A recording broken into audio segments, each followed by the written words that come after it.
समाप्त हो गया है। चलो अब जो कुछ सीखा है उसका अभ्यास करो। ये नवीन प्रयोग है, इसमें तनिक भी चूक नहीं होनी चाहिए। प्रणाम स्वीकार करें मुनिवर। सदा स्नेही बने रहो।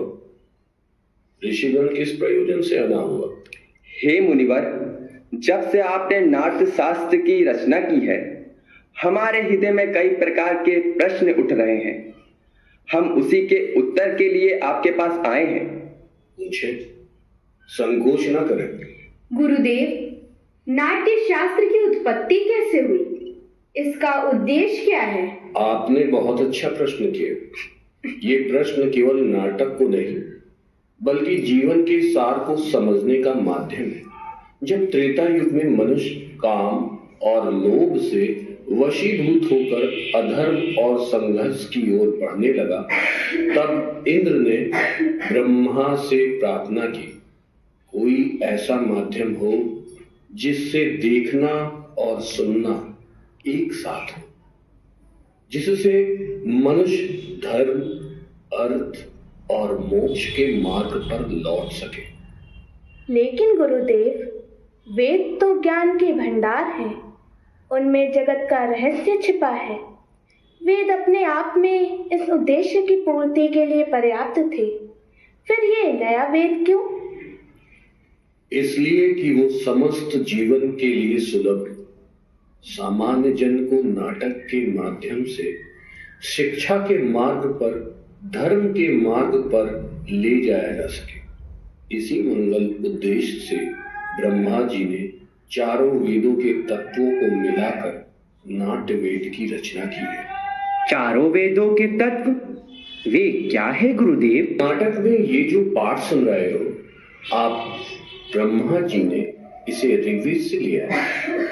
इस सुंदर गान का आधार सामवेद है, यजुर्वेद से अभिनय और अर्थवेद से रस लिया गया है। चारों वेदों के अंगों को लेकर नाट्य शास्त्र की उत्पत्ति की है। गुरुदेव, तो क्या नाटक केवल देवताओं के लिए बनाया गया है?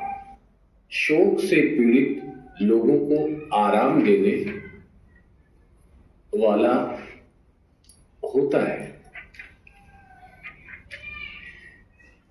इसमें तो सारे रसों, भावों, शास्त्रों, शिल्पों और कार्यों का समावेश है।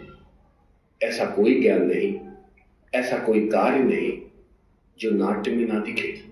अद्भुत अद्भुत, समस्त सृष्टि का समावेश, लौकिक और अलौकिक भी, बहुधर्मी, सारे प्राणियों के भावों की प्रतिनिधि कला। हाँ ऋषिगण, ये नाटक को सभी कलाओं का उद्गम कहते हैं, या फिर कह सकते हैं ये सभी कलाओं का संगम है। मुनिवर, नाट्य कला तो अद्भुत कला है। ये उतनी ही जरूरी है जितना जीवित रहने के लिए सांस लेना।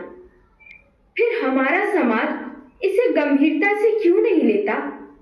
कला कर्म को अनावश्यक क्यों समझा जाता है? हम तो कलाकार हैं, नीति के नियंता नहीं। कला कर्म करना हमारा धर्म है, हमारे विषय है। हमारी कला के विषय में तो नीति नियंताओं को विचार करना होगा, प्रयोग के साधन और अवसर उपलब्ध कराने होंगे। नाटक केवल कला नहीं, ये समाज का दर्पण है। ये मानवता को सत्य के मार्ग पर ले जाने का साधन है। रंगमंच जाति, धर्म, भौगोलिक सीमाओं से परे जाकर समग्रता में मानवीयता की बात करता है। आज भी रंगमंच में विषम परिस्थितियों को दूर कर समाज में समानता का भाव लेकर आता है।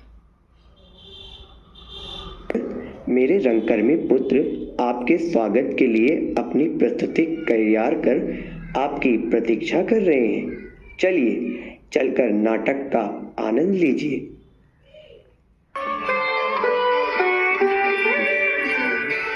रिद्धि हो इस